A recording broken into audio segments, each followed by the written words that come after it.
How's it going, everyone?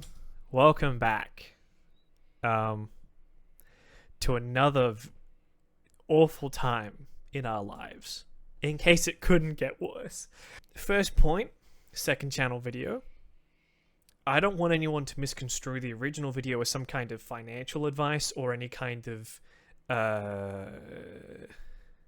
something to make you invest a certain way or do something with your money.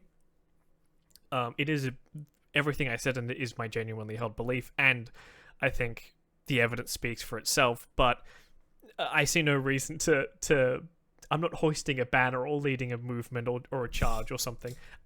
I'm sure everyone knows that, and I think I made my point clear. But just in case it wasn't obvious, the video was supposed to at one point have more of a finite ending, or more of a definitive one, where I would collate the opinions of economists and financial analysts. And pretty much the moment I started doing that for research, I realized that it wouldn't really work that way. Many economists are insular, is the best way I can put it. Financial analysts too, I don't want to leave them out. They will say things that is like not true, but is if they were speaking to another economist. Like, they will say things like, okay, so this came up with when I was researching how like what the definition of a bubble would be, what I would use the definition as for my video. And obviously I'm going to defer to an economist. They are smarter. However, unfortunately, most of their statements end up being directed at other economists. So it's not... They'll say things like, a bubble is a market being...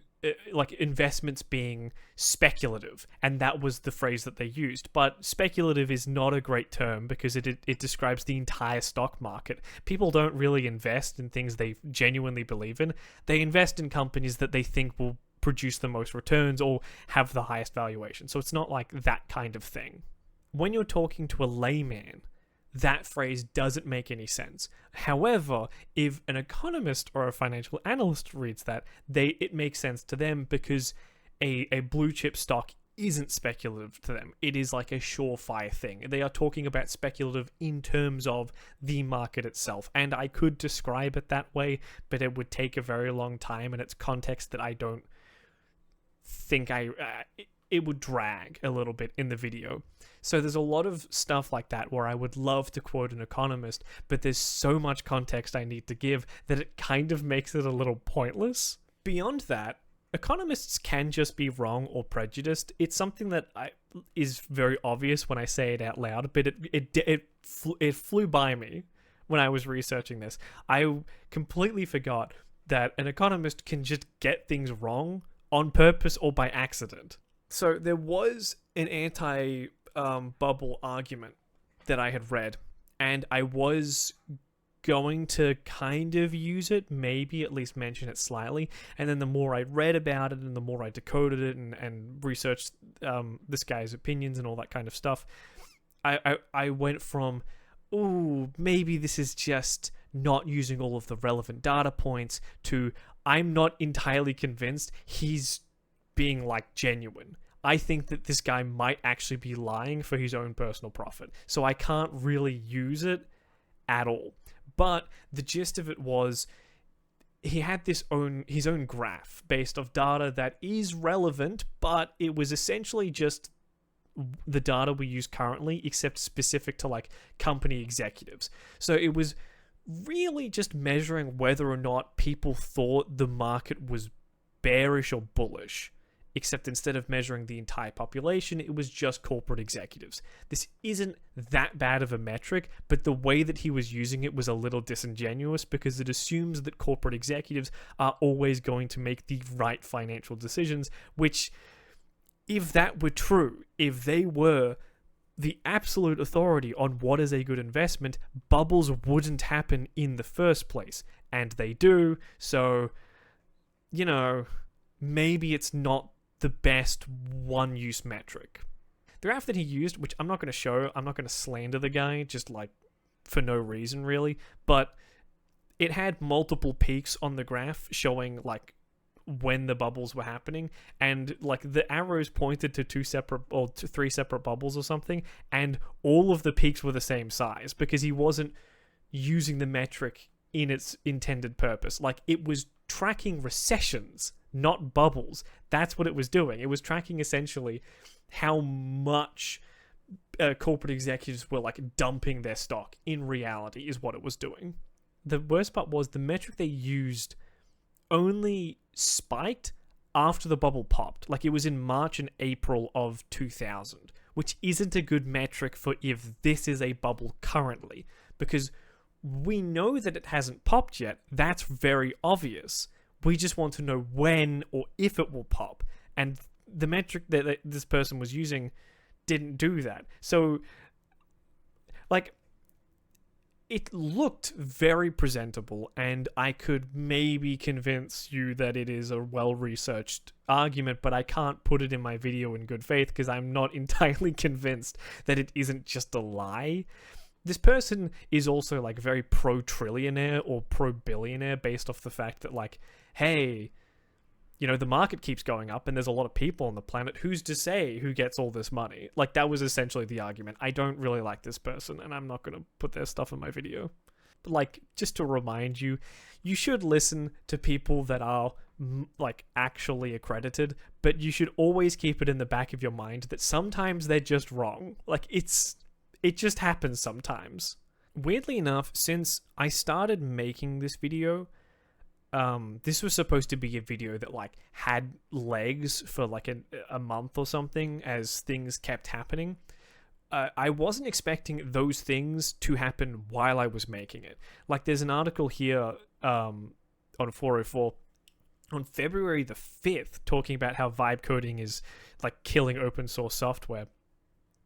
And very recently there was an argument in like the Git pull requests for FFmpeg, which is a very important piece of software. It has to do with video decoding and transcoding. My entire job is based upon it. And there was an argument based off an AMD developer, like a, you know, pretty important dude, just like maybe vibe coding some stuff, and it's not the best quality code, which is important because FFmpeg is extremely useful, and I don't think anyone wants it to be less stable. I mean, this is obvious if you have been in the developer space at any point in your life, that it's like, this is getting what...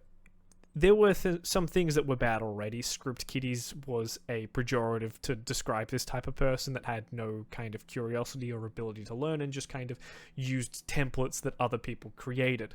And it's just this exacerbated to the millionth degree. It is becoming a serious challenge to hire software developers that can actually code.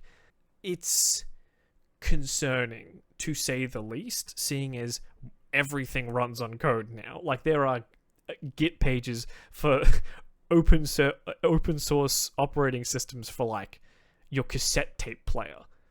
We kind of need this to work. The headline that I put in the video of NVIDIA and OpenAI's deal not going through, that came out while I was making the video. That was supposed to be a different asset, and then this story comes out and it's exactly perfect for what I need in my video. But that is... I mean, that's really concerning, because I didn't even know that it was a letter of intent. I thought that was literally the deal. As, you know, NVIDIA said it was a deal. But that stuff is very concerning to me, because the majority of people don't know this. Big news outlets and news channels are reporting that NVIDIA or OpenAI is investing $100 billion. And in reality, they're kind of not, and they can just not do it. They've actually backtracked considerably on that deal. Jensen Huang was like, oh, it's still gonna happen, but like not like $100 billion, which is insane that you can say $100 billion deal and then just not have it equate to that amount of money. That feels like a lie. How many more of these deals are just going to evaporate? How many of them have actually gone through?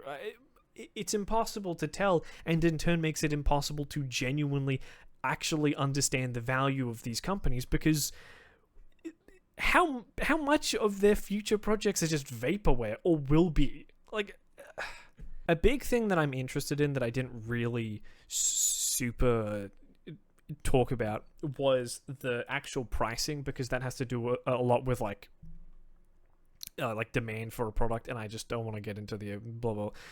It's like game theory. I just can't be bothered to do it. But like right now, AI plans are pretty cheap, and they're still not necessarily super enticing. So this is like Gemini's stuff, and this is, so it's 13, more or less 13 Australian dollars a month for the lowest thing, and that isn't unlimited access. It's just more of it. It's mostly unlimited access as long as you don't use it that much. But it's half price, which is $6.50. Even that is not super enticing. And the best, most attractive part of the deal is actually this: the storage, because the 200 gigabytes on drive is like useful for people. This is a half price cost for a subsidized cost. So we're basically subsidizing the cost twice. We don't know what the real cost of this subscription is yet. It could be less. It's probably going to be a lot more. And they're already not super enticing as deals. So I don't know how this is going to play out. I would love to have a prediction, but it's difficult because I know that I'm detached from the rest of reality. Like, this is not enticing to me if it was free. So I don't know what cost people are willing to pay. There are articles that say Gemini has 750 million active users, and that is a questionable metric because Gemini is inserted onto phones now. Like, it is the assistant that shows up, and does that count as usage? This whole thing has been going around in circles for years, not in AI, in every single field. Apple or Microsoft will say, oh god, Microsoft especially, Teams or Microsoft Office or whatever has 350 billion trillion users every single day, when in reality Teams starts up no matter what you do on your computer. It'll just show up no matter what. Or you'll open up Adobe Creative Cloud and then open up Premiere Pro, and then they can say that their suite or their creative suite or whatever the hell has this many million users. It's just a lie. Like, it's you opened the app for half a second, which could mean something else, and so that's what it is. The thing that really annoys me in all of this is the fact that none of this really matters to the companies. Like, they don't need this kind of equipment, or they don't need this kind of stuff. The only people that do is like us. I actually had an issue with my graphics card, which I mentioned in the last video, and that was very concerning because if it was broken, I don't want to pay that. I don't want to pay like more money than I paid for this card to get what is, by the standards now, worse. Like, that kind of stuff has knock-on effects. Luckily, computer hardware doesn't break that quickly, so we should be fine. Maybe? As long as we don't get hit by EMPs or something.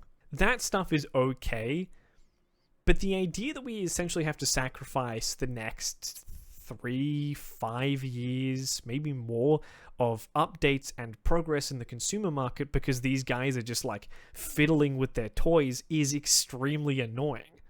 What? By whose right do they get to do this? It is insane. Nvidia is actively leaving behind the consumers that propped up their company to begin with. They're already rumored to have cancelled or at least pushed back the next generation of video cards, and AMD is, for some reason, despite having a gigantic opening in the market, doing the exact same thing but worse. Instead of playing to consumers, they are talking about AI systems and what they'll do to further their investment growth and stuff. Like, we may as well not even exist. It's extremely annoying. I'm not sure if you can see this, but I am exhausted. I have not slept, and I'm pretty sure I have a fractured nose. So I'm going to close off the video. But not before I steal something from Hank Green. I'm going to do connections to make myself look extremely stupid, because I'm very worried that sometimes you take my word as gospel. I don't know what any of this is. Sometimes they do this where there's like, it'll be like, lingo from Southern Texas. And it's like, I live in Melbourne, dude. I don't know what any of that is. A royalty bonus, advance, and fee are all payments. Straws, loom, needle, and yarn? Is that for... Okay. It's already over. Scissors. I'll never make it. Oh, these are all types of blue jays with their letters scrambled. I hate this stupid game.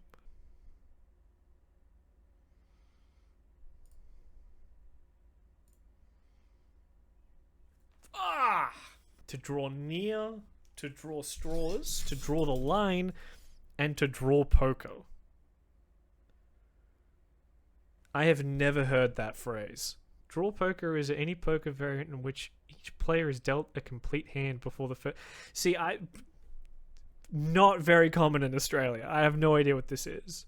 I do this with the basketball one as well, and sometimes they're really easy, like Raptors all-time leading scorers, or like Rockets draft picks, or one-time All-Stars, and then it's like UCLA Bruins. You don't show college games in Australia. There's no way that I could really know this. Also, it's insane. It's insane to put Kareem in that. He's like 1,000. Whatever. Alright, I'll see you guys later.